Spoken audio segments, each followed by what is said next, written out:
Olá, meus amigos, muito bom dia. Sou o Dr. Antônio Martins Farias, sou contador, sou advogado, moro aqui em Santa Cruz de Capibaribe e hoje são 9 de janeiro de 2025. Eu quero deixar aqui o meu e-mail, meu telefone, caso queira entrar em contato comigo, fiquem à vontade. Eu estou com um problema na câmera que não está me focalizando na forma panorâmica, eu peço perdão se não ficar muito bom, mas outra coisa também, eu vou pedir perdão a vocês por causa do barulho do ventilador. Mas está muito quente, eu não vou conseguir fazer sem o ventilador, que não vou aguentar. De 20 a 30 minutos, tá? Então vocês vão me perdoar esse barulhozinho do ventilador. Como eu falei, eu deixo o meu e-mail, meu telefone, caso queiram entrar em contato comigo, fique à vontade. Eu quero agradecer, acima de tudo, a Deus por estar vivo e a você, meu amigo, minha amiga, meu irmão, minha irmã, que dá seu like, seu dislike e faz seus comentários. Desculpa o barulho do carro vendendo água. Assim é a vida, nós vamos continuar. Eu quero agradecer aos 911 inscritos no meu canal. A proposta continua até o dia 30 de janeiro, quando eu completarei 69 anos, nós ultrapassarmos o número de 1.000 inscritos. Caso não ocorra, eu acho que dá para a gente conseguir, eu conto com sua ajuda, com seu apoio. Em fevereiro a gente começa uma nova meta. Né? E também eu quero agradecer às 16 pessoas que visualizaram o meu último vídeo, uma visão muito baixa, mas tudo bem, faz parte, acho que está todo mundo de férias, ninguém tem tempo de parar para ver. Hoje o título eu começo assim: do dia do fico ao Brasil de hoje, poder, privilégios e o abandono do povo. Tá, porque hoje, hoje 9 de janeiro, nós comemoramos o dia do fico. O que foi isso? Dom Pedro I, que na época era príncipe apenas, ele estava no Brasil, né, porque o Dom João VI tinha retornado a Portugal, e a corte portuguesa é infiltrada, é podre, né, na sua concepção, né, obriga que o príncipe Dom Pedro retorne para Portugal e o Brasil voltasse a ser novamente uma colônia. Então, em 9 de janeiro de 1822, o então príncipe regente Dom Pedro declarou ao reino de Portugal que permaneceria no Brasil e que não obedeceria às ordens emanadas da metrópole. Esse episódio histórico, consagrado como Dia do Fico, representou muito mais do que um gesto simbólico. Foi a ruptura política que abriu o caminho para a independência do Brasil. Ou seja, o Brasil ficou independente de Portugal em setembro de 1822, mas na verdade o fato começou no dia 9 de janeiro de 1822, quando Dom Pedro, o príncipe Pedro, disse que não cumpriria as ordens de Portugal e que não retornaria à Europa. À época, como eu falei inicialmente, a Europa atravessava uma profunda crise institucional. Os reinos ainda estavam presos a uma lógica ultrapassada, baseada na sucessão hereditária e na nomeação de governantes sem qualquer critério técnico ou preparo administrativo. Simplesmente porque tinha direito à sucessão, ele era herdeiro, geralmente o filho, homem mais velho, né, substituía o rei. Né, Portugal, fragilizado econômica e politicamente, enxergava o Brasil apenas como uma fonte de recursos. O Brasil não era nada para Portugal a não ser fonte de recursos para matérias-primas e riquezas destinadas a sustentar uma elite dirigente incapaz. Né? Passado mais de 200 anos, é impossível não traçar um paralelo com o Brasil contemporâneo. Isso aí é fundamental que a gente analise. O país segue marcado por desigualdades profundas, né? Uma pequena parcela da população concentra renda, privilégios e acesso ao Estado, enquanto a maioria enfrenta precariedade na saúde, na educação, na segurança pública e nas condições mínimas de dignidade. Essa é uma verdade, né, gente? Porque o Brasil não tem diferença do Brasil de 1822 e do Brasil de hoje, né? Esse paralelo ele é muito perfeito, porque as desigualdades regionais, a desigualdade da população brasileira é alarmante, né? Uma pequena parcela da população que vive enfurnadas em Brasília e São Paulo dominam 99% do orçamento público. Né, de 1% distribui para os pobres através de programas de benefícios como Bolsa Família, etc, etc, etc. Então, não tem diferença, né? Apesar de nós não sermos mais um reino, somos um regime presidencialista, de 4 em 4 anos renovamos o Congresso Nacional, como é esse ano, que nós já vamos falar de eleições daqui a pouco, não é? Mas o Brasil continua um país muito desigual. Para você ter uma ideia, as emendas constitucionais um roubo ao povo brasileiro. Eu chamo de roubo porque é. Segundo o editorial do Estadão, do dia 8 de janeiro, portanto, chamado de ontem, né? A lei de diretrizes orçamentárias de 2026, sancionada, destina cerca de 61 bilhões de reais. Gente, é bilhões, não é milhões, não, é bilhões de reais, para que deputados e senadores distribuam conforme seus interesses políticos. Não é beneficiar o país, beneficiar o município, beneficiar o estado, não. É para beneficiar apadrinhados, amigos, o pai do prefeito o prefeito de Patos, que é pai do presidente da Câmara, e assim sucessivamente. Em ano eleitoral, esse mecanismo distorce completamente a lógica democrática. Recursos públicos passam a ser utilizados como instrumento de perpetuação no poder, afastando o parlamento cada vez mais da sua função essencial de representar o povo. O resultado é um legislativo desacreditado, distante da população e cada vez mais identificado com os privilégios. Porque, gente, esses 61 bilhões de reais garantem qualquer reeleição. Porque chega um candidato a deputado em Taquaritinga do Norte e diz assim: seu prefeito, quanto o senhor me apoia, me dá 6 mil votos? Ah, me dá 1 milhão. Ele dá 1 milhão porque 61 bilhões, gente, dividido por 513 deputados, mais 81, que são 594, né? Dá uma média de 38 milhões, 40 milhões por mês. Então é a certeza de que não haverá mudança no parlamento. Os deputados serão os mesmos, os senadores serão os mesmos que trabalham em prol da minoria, da classe mais rica do Brasil. Isso é uma distorção. Essas emendas parlamentares, portanto, eu afirmo sem qualquer temor, pode me chamar eu sou meio, a palavra é grosseira, a palavra não é muito suave, mas não dá para usar eufemismo quando se rouba o povo, quando se passa o povo, né? Porque 61 bilhões de reais de emendas parlamentares, a gente está aprovado em lei, o governo Lula sancionou, o governo Lula podia ter vetado, mas não, porque faz parte do conjunto político, né? Que vai beneficiar o PT também. O fundo eleitoral é um outro absurdo, o fundo partidário outro absurdo. A gente sustenta empresários ricos como o Kassab, como a Ruenda, que é dono do PP, né, como Bivar, que é dono de outro... não sei se Bivar ainda é, mas foi dono de partido durante muito tempo. Um Caiado da vida, que se pega o dinheiro público e vive às custas do dinheiro público, com essas emendas e com fundos eleitorais e os fundos partidários. É um absurdo que está. Então não tem diferença do Brasil de 1822 para o Brasil de hoje, porque os privilégios continuaram. O Brasil se desenvolveu, a nossa elite cresceu, nós melhoramos, sim, mas a política continua um nojo, continua como a de 1822. E o povo não toma partido, o povo não usufrui dos benefícios. O governador de São Paulo, né, mais uma vez, dentro da política, Tarcísio de Freitas e as pressões do ano eleitoral. O governador de São Paulo, Tarcísio de Freitas, iniciou o ano eleitoral sob pressão política. Aliados ameaçam romper acordos e prefeitos cobram mais investimentos. O cenário revela o desgaste natural de governos em ciclos eleitorais, quando os interesses se sobrepõem à gestão pública. É claro, esses prefeitos são do PP, o partido que agora parece que uniu-se à União Brasil, cria-se uma federação, né?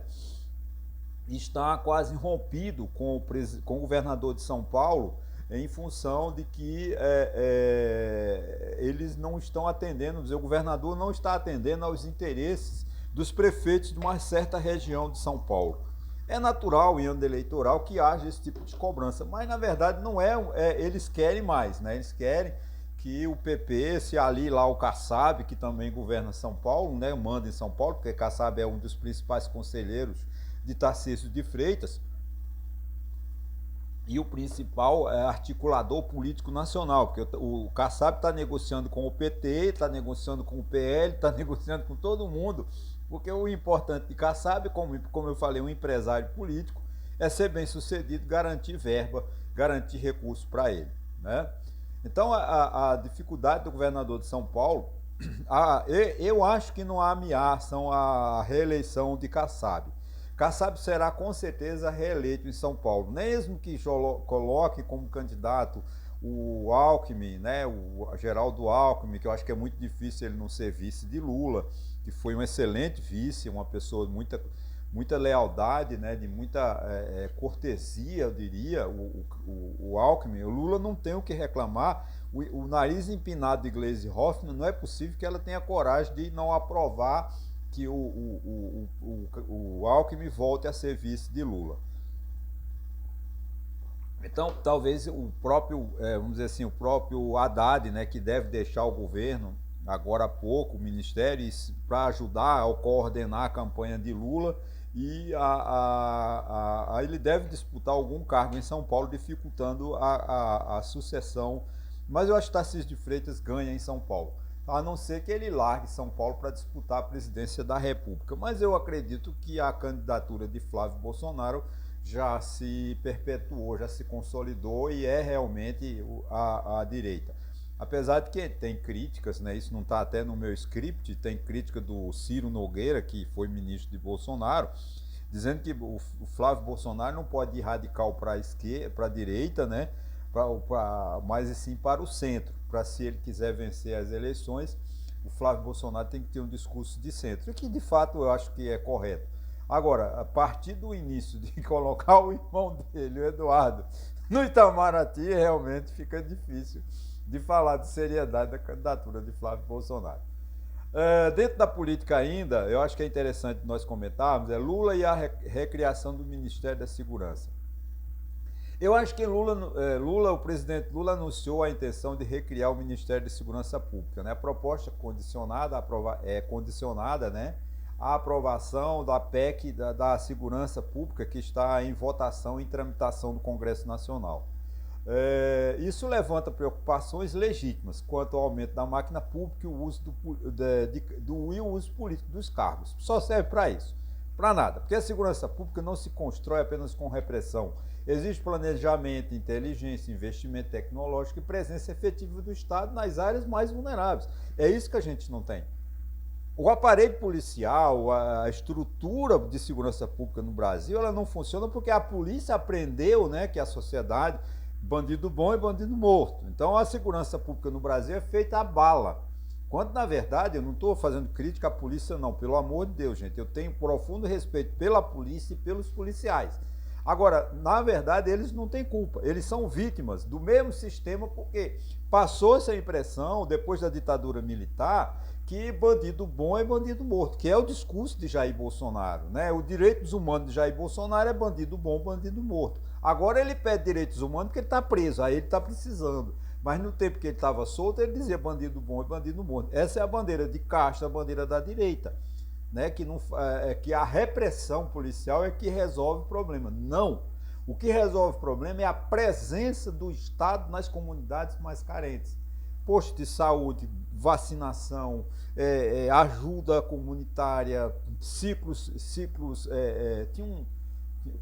comunitários na década de 70, acho que eu até conheci um padre jesuíta, acho que era Padre Carvalho, né, que tinha um nome, é uma espécie de cooperativismo onde as pessoas se organizavam e se ajudavam mutuamente, né? Acho que era ciclo comunitário, eu acho que era. Teve até em Taquaritinga, eu me lembro, eu conheci o Padre Carvalho, um jesuíta, de muito carinho, de muito respeito. Ele também era um dos membros desse movimento que acabou. O cooperativismo, né, desapareceu no Brasil e que os pobres estão cada vez mais abandonados, mas a presença do Estado nessas comunidades carentes, com cooperativa, com isso é que melhora. Mas não, o Estado abandonou as áreas mais carentes, a bandidagem tomou conta e hoje o governo tem dificuldade de colocar ordem, vamos dizer assim, na casa, né? Lula veta a lei da dosimetria. O veto presidencial, a chamada lei da dosimetria, que poderia beneficiar, que ela só foi criada para beneficiar Jair Bolsonaro, foi uma decisão, na minha opinião, correta. A Constituição Federal é clara ao afirmar que todos são iguais perante a lei. Não pode haver exceções ou privilégios. Se é para dar anistia a Bolsonaro, que dê para todos os 840 mil presos, que se encontram nas mesmas condições. Eu não vou aqui, não estou fazendo eu não, como advogado, eu até me sinto antiético. Não vou emitir um parecer jurídico, mas, por exemplo, a anistia geralmente no direito tributário é para infrações, né? Então ela tem o mesmo significado no direito penal. Mas a anistia, se é para fazer para Jair Bolsonaro, que faça para todos os outros presos, não só para um grupo. Isso é um absurdo, é uma falta de respeito à dignidade da pessoa humana que está lá no preâmbulo da Constituição, no preâmbulo não, no capítulo 1º, lá no livro 1º, livro 1 da Constituição Federal, que o Brasil, os esteios, a sustentação, os princípios, os fundamentos da nossa Constituição, traz lá, se eu não me engano, inciso 3, a dignidade da pessoa humana. Então não se pode, o artigo 5º trata da isonomia, tanto da igualdade material quanto da igualdade formal. A igualdade formal é que todos são iguais perante a lei. A igualdade material é exatamente isso, conceder a cada um o direito da educação, o direito à saúde, o direito a uma prisão decente. Né?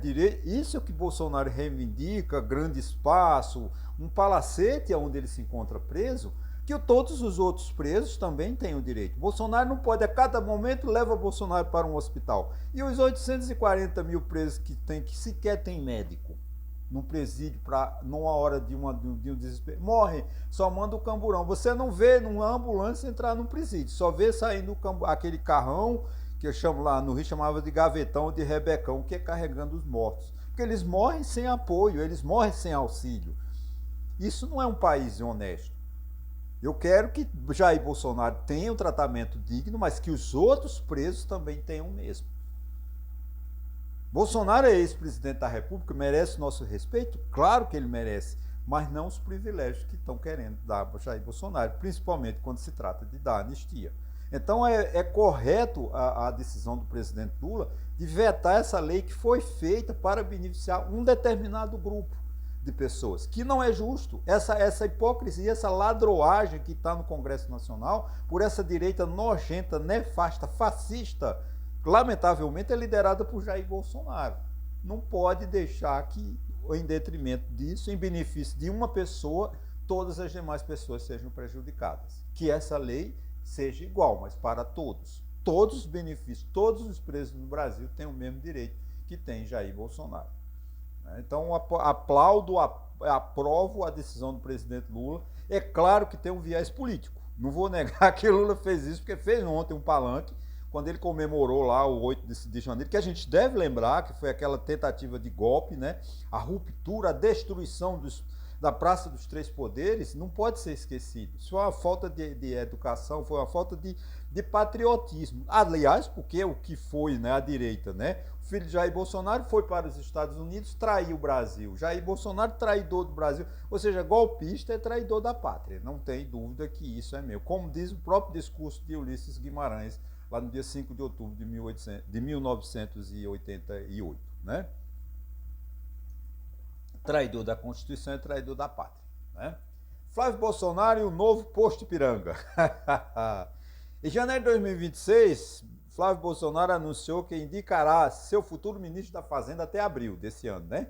A sinalização ao mercado financeiro busca reproduzir estratégias do passado, mas não substitui propostas concretas para o país. Ou seja, ele quer um novo...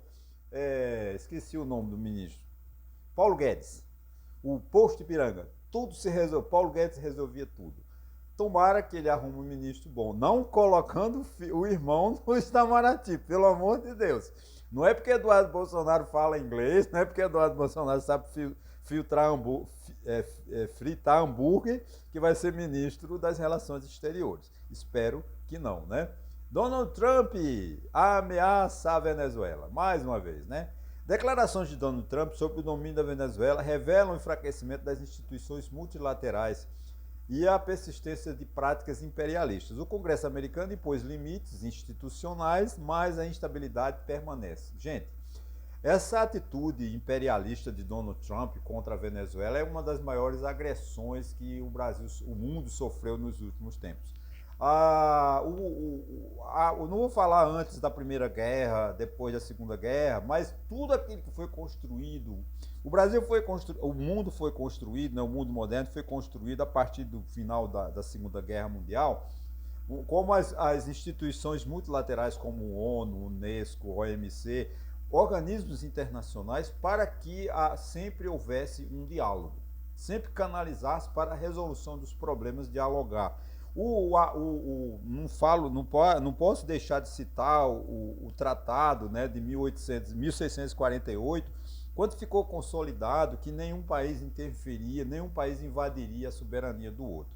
Só que esse imperialismo americano destrói tudo, essa política lá de Monroe, lá de 1823, né?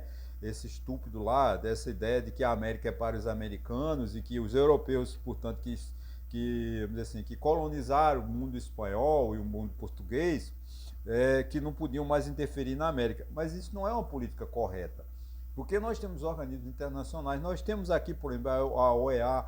Eu não vou falar de CELAC, do Fundo de Mercosul, porque são organizações muito pouco, né? Por exemplo, o Mercosul, ele tem uma importância fundamental. Eu já falei aqui da internet, parece que é hoje que a Europa aprova o acordo Mercosul-União Europeia. Eu acho isso importantíssimo, mas o Mercosul está muito enfraquecido, porque ele era formado por Brasil, Argentina, Uruguai, Paraguai e acho que a Venezuela. A Venezuela foi convidada a se retirar, porque tem uma cláusula numa carta do Mercosul que só pode participar do Mercosul quem é democrático. E a Venezuela, acho que também a Bolívia, não tem uma democracia consolidada, como é o caso do Brasil também, porque o Brasil sofre ameaça contra as rupturas democráticas pela direita radical de Jair Bolsonaro. As instituições democráticas no Brasil, elas estão muito frágeis, né? O Congresso Nacional é um congresso omisso, um congresso ditatorial, né? Esses deputados da direita que fazem, eles gostam de uma ditadura militar, eles querem resgatar uma ditadura quando tentam, né, enfraquecer o Supremo Tribunal Federal. Essa briga, né, toda com o Supremo Tribunal Federal é exatamente formando a formação de uma ditadura de direita, como é o imperialismo americano. Então o mundo hoje corre perigo, porque a qualquer momento o Donald Trump pode invadir o Brasil, pode invadir o México, ele pode invadir a Colômbia, ele pode invadir o que ele quiser, porque não tem alguém que diga não a Donald Trump. Como ele mesmo, como o próprio Trump disse, que ninguém nos segura, né? Enquanto durar o governo de Donald Trump e essa política americana de agressividade, o mundo corre perigo. Temos nós contar com China, contar com Índia, contar com a União Soviética? Não, são do mesmo jeito. Você vê, os Estados Unidos queria agregar a Groenlândia, agora já fala em comprar, né? Vamos ver como é que fica a diplomacia, porque ele se sentiu ameaçado. A Europa disse: opa, não, a Groenlândia é nossa, para você entrar aqui você vai brigar com a OTAN. Mas os Estados Unidos estão um pouco se lixando para acordos internacionais. Tanto é que os Estados Unidos saíram, né? O governo Trump tirou os Estados Unidos de 66 organizações mundiais que auxiliavam a melhora das condições de vida da população mais pobre, mais carente do mundo.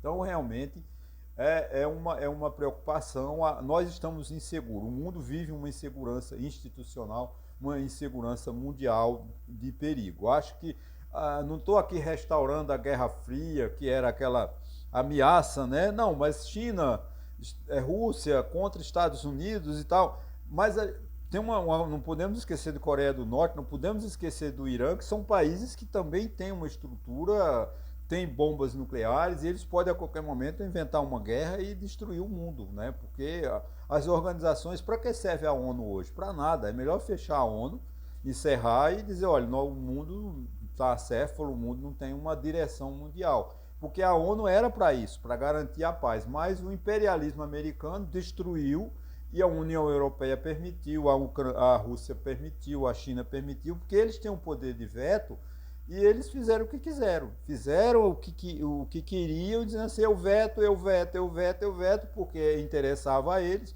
só que o mundo pegou fogo. Quem vai vetar agora? Se os Estados Unidos têm uma decisão da ONU contra a invasão à Venezuela, que é o sequestro, né? Porque ele sequestrou a Venezuela, ele não só sequestrou o presidente da Venezuela. Não estou defendendo Maduro, mas ele, o que ele fez? Ele sequestrou a Venezuela, porque ele disse, a Venezuela agora vai vender petróleo para os Estados Unidos vão controlar durante muitos anos, né, o dinheiro venezuelano. Então você vê que é um imperialismo. A Venezuela está um governo sem autonomia, um governo sem soberania. Isso é uma coisa absurda e afronta os principais tratados internacionais de direito, lamentavelmente. Bom, agora voltando aqui para... Geralmente eu não gosto de falar de política local, né? Principalmente do município de Taquaritinga, de Santa Cruz, é onde eu moro e é onde eu nasci, porque é uma nojeira, a política é muito nojenta, muito interesseira. A política dos municípios, elas só visam pessoas, ela não visa o melhorar do município. Numa cidade como Santa Cruz, que precisa de tanta melhoria, mas os prefeitos estão pouco se ligando, porque eles só atendem ao interesse deles. Da mesma forma Taquaritinga do Norte. Mas aqui eu vou fazer aqui, eu quero ver o seguinte, o que vai dizer a Raquel Lira? Denúncias sobre delegacias abandonadas e alimentação precária no sistema prisional de Pernambuco levantam questionamentos graves. Pessoas privadas de liberdade continuam sendo cidadãs e merecem respeito. A dignidade da pessoa humana é fundamental e é fundamento da Constituição e não pode ser ignorada. Foi feita uma denúncia no ISL de que as presas em Pernambuco estão reclamando que a comida vem podre, crua e com larvas. E aí a governadora vai dizer que é mentira, porque fizeram há pouco tempo uma denúncia mostrando o abandono das delegacias. Ela foi para o rádio, para a TV, dizendo que era mentira da imprensa, porque eles pegaram delegacias fechadas e não delegacias abertas funcionando. Então eu quero ver o que ela vai dizer agora, porque eu continuo acreditando na verdade das presas e não da governadora, que tem faltado com a verdade sempre em Pernambuco. A governadora, lamentavelmente, deixa a desejar, né, quando se trata de, por exemplo, os elevadores do maior hospital da cidade de Recife, que é o Hospital da Restauração, feito na década de 70, era o maior do Nordeste à época, não sei se ainda o é, e os elevadores todos quebraram, e ela disse que em 2 meses ou 1 mês restauraria os elevadores, e pelo que eu sei até agora não ouvi ninguém dizer que os elevadores foram instalados, foram comprados. Então é uma governadora que ela não preza muito falar a verdade, ela fica sempre inventando uma desculpa e culpando a imprensa por ações, por omissões do seu governo, lamentavelmente. Bom, gente, uma conclusão aqui. No dia do FICO, do dia do FICO, ou seja, do dia 9 de janeiro de 1822 até hoje, 9 de janeiro de 2026, a história revela uma constante, a disputa entre privilégios e direitos. A construção de um país mais justo exige responsabilidade, transparência e compromisso real com o povo brasileiro. Isso não temos. Nenhum governante, desde 1808, quando o Império aqui, o Dom João VI chegou, teve um governo voltado para efetivamente o povo. Nunca se preocupou com o povo. O Brasil é um país, uma pátria, um estado que é onde não tem preocupação com o seu povo. Nunca educou. Ainda eu estava lembrando, vindo da academia, eu lembrei no dia da libertação da escravidão. A Lei Áurea tem um artigo 2, né? O que ela fez? A confusão de 1850, aquela expressão velha, para inglês ver. Desculpa eu mudar, eu vou terminando, né? Vou já terminar, que estou passando de 30 minutos. Mas eu tenho que concluir. Ela disse, não, porque o Brasil não libertou os escravos. Porque a Lei Áurea só diz assim, é proibido a escravidão, mas não deu nenhum amparo aos negros. Eles foram para a rua, foram para as mazelas. Essa é a realidade com o dia do FICO. Desde o dia do FICO até hoje, o Brasil nunca olhou para o povo. Ok, gente? Muito obrigado e até segunda-feira, se Deus quiser.